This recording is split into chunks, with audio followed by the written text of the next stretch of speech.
বগুড়ার যে উইকেটটা এখানে আসলে মনে হয় যে আসলে ব্যাটসম্যানদেরই গেম, তবে এখানে যারা ভালো বল করবে বোলারদের আসলে ম্যাচ জেতাতে হবে। সো আমাদের ওই দিকটা একটু ল্যাকিংস ছিল, আমরা অতিরিক্ত বাউন্ডারি বল দিয়ে দিয়েছিলাম। সো ওই জায়গাগুলো যদি আমরা ওভারকাম করতে পারি ইনশাল্লাহ ম্যাচটা আমাদের দিকে থাকে। অবশ্যই 10 ওভারে 98 রান, এটা তো অবশ্যই বেশি খরচে ছিল, এটা তো আর প্রশ্ন করার কোনো জায়গা নেই।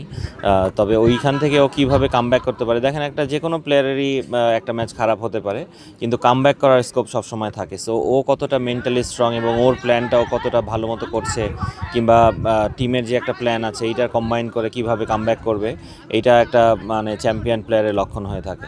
সো আমি আশা করব সাইফুদ্দিন নেক্সট গেমে অনেক ভালো কামব্যাক করবে, এবং ও ধরেন অনেক এক্সপিরিয়েন্স, অনেক দিন ধরে খেলছে।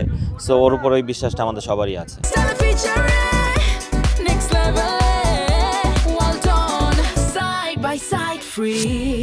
দেখেন টার্গেটটা অবশ্যই 300+ রান চেস করা অবশ্যই বড় স্কোর, কিন্তু আমরা যেভাবে শুরু করেছিলাম, ওদের 4 উইকেট পড়ে যাওয়ার পরে তারপরে ওখান থেকে যে 330 রানটা করেছে, এই কারণে মনে হয়েছে যে অনেক রান করে ফেলেছে। কিন্তু আমাদের উচিত ছিল বোলারদের ওইখানে ওদের 260-70-এর মধ্যে আটকে দেয়া। কিন্তু আমরা আবার ব্যাটিংয়েও আপনি দেখবেন যে আমাদের কিন্তু একটা সময় এমন ছিল, রাব্বি আর মমিনুল যখন ব্যাটিং করছিল, যে আমরা যদি এই পার্টনারশিপটা আর একটু লম্বা চলতো তাহলে আমাদের জন্য ইজি হতো গেমটা জেতা। সো আপনি উপর দিক থেকে আসলে 330 রান চেস করতে গেলে ব্যাটসম্যানেরও মাথার মধ্যে একটা জিনিস ঘুরে, যে আসলে কতটুকু মারতে হবে, কতটুকু খেলতে হবে। সো ওই 50 ওভার কিন্তু অনেক বড় সময়। সো এই ধৈর্যটাই রাখতে হবে যে আমরা যেন উইকেট হাতে রেখে লাস্ট 10 ওভারে ঢুকতে পারি। ট্রু পেস, ট্রু বাউন্স যখনই থাকে, পেস বলাররা খুব ভালো ফিল করে, কারণ আপনি যখন জানবেন যে উইকেটে জান আছে তখন আপনি এফোর্টটা দিতে চাইবেন। সো বগুড়া শুধু না, রাজশাহী আর এই বগুড়ার উইকেটটা এমন উইকেট যে আপনি যদি বলার হয়ে ভালো জায়গায় বল করেন তো আপনি ভালো, একটু লুজ বল পড়লে ওইটা আবার ব্যাটসম্যানের জন্য খুব ইজি হয়ে যায়। সো আপনি আসলে জানতে পারবেন যে আমার কোন জায়গাটায় ল্যাকিংস, আমার অ্যাকুরেসিতে কতখানি সমস্যা, কিংবা আমি কোথায় চাচ্ছি আর কোথায় করতে পারছি না। সো আপনার ওই মার্জিন অফ এরার খুবই ছোট হয়ে যায় এই ধরনের উইকেটে। সো বলারদের জন্য এটা ভালো একটা চ্যালেঞ্জ আমি বলবো। এই ধরনের উইকেট আমরা যত দেশে থাকবে আমাদের, তত আমাদের প্লেয়ারদের লাভবান হবে আসলে। দেখেন আমাদের দেশে তো সবথেকে বড় সমস্যা, আমরা তকমা দিয়ে দিই, অল্প সময়ে তকমা দিয়ে দিই, আবার ওই তকমাটা অনেকের জন্য অনেক লম্বা সময় হয়ে ধরে যায়। সো এই জিনিসগুলো একদমই ঠিক না। একটা প্লেয়ার আপনি তাহলে আপনি বাকি যারা ইয়াংস্টার আছে তাদেরকে কিভাবে আপনি মানে এনকারেজ করবেন যে টেস্ট ক্রিকেটার হওয়ার জন্য? সো এইটা থেকে বের হওয়া উচিত। যে কেউ যে কোনো ফরম্যাট ভালো খেলতে পারে, যার অ্যাবিলিটি, যার কোয়ালিটি আছে, সে সব ফরম্যাট খেলতে পারে। সো এরকম কোনো তকমা দেওয়া উচিত না। যদি কেউ ভালো খেলে অন্য ফরম্যাটে, লাল বলে, হ্যাঁ আমি লাল বলে ভালো ছিলাম, এখন আমি সাদা বলে ইমপ্রুভ করেছি, তাহলে আমি সাদা বলের জন্য এলিজেবল হওয়া উচিত। সো এই জিনিসটা আমরা যখন পুরো দেশে চেঞ্জ হয়ে যাবে, তখন দেখবেন আপনি মানে ইয়াংস্টার আপকামিং জেনারেশনকে আপনি এনকারেজ করতে পারছেন। হ্যাঁ, খুবই খুবই চমৎকার, খুবই ম্যাচিওর ইনিংস খেলেছে। 4 উইকেট পড়ে যাওয়ার পরে ও যখন শান্তর সাথে একটা পার্টনারশিপ করেছে, এবং একটা সময় ছিল যে আকবর লিড করছিল, আকবর মানে ওইখান থেকে পুরো চার্জটা নিয়ে নিচ্ছিল আমাদের উপরে। সো আকবর যেই ইনিংসটা খেলেছে, এটা ম্যাসিভ। মানে আমি মনে করি যে আকবরের লাইফে one of the best innings সোফার।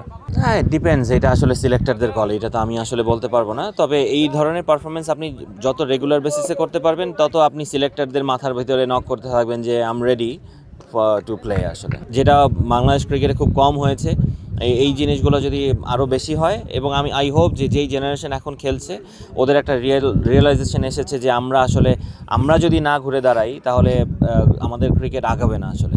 সো এইটা মমিনুল, শান্ত, লিটন, 3টা সিনিয়র প্লেয়ার এখন বর্তমানে, এদের থেকে এসেছে যে আমরা আসলে কথা বলা উচিত যারা খেলবে।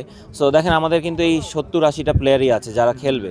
সো ইউ নেভার নো যে কে খেলবে, যে পারফর্ম করবে সে খেলবে, কিন্তু আপনার ওই পারফরমেন্সের লেভেলটা আসলে আমার যদি স্ট্যান্ডার্ড হাই করতে হয়, আমার কোয়ালিটি বিল্ড আপ করতে হবে। সো এখান থেকে ওরা যদি চার্জ না নেয় তো আমরা কোথাও মানে সার্ভাইভ করতে পারবো না। সো এই জিনিসগুলোই ওদের কথা ছিল, উইচ ইজ ভেরি গুড। মানে আরও অনেক কথা বলেছে ওরা ওদের এক্সপিরিয়েন্স থেকে, যেটা আমি মনে করি যে ওই জায়গায় যেই প্লেয়ারগুলো ছিল তাদের কাজে লাগবে যদি তারা একটু চেষ্টা করে। আসলে আমি 100% একমত, এবং আমি অনেক আগের থেকেই এই জিনিসটা নিয়ে মানে করি যে আমি কোনো প্লেয়ারকে বলতে পারবো না যে তুমি টেস্ট প্লেয়ার হয়ে বড় হও, কিংবা টেস্ট ক্রিকেটে মনোযোগ দাও, কারণ ওইখানে টাকা কম, টেস্ট ম্যাচ আমরা কম খেলি, আমাদের ন্যাশনাল লিগে খুবই মানে ওভারলুক করা হয়, বিসিএল আসলে একটু জাঁকজমক হয়, তাও খুবই কম।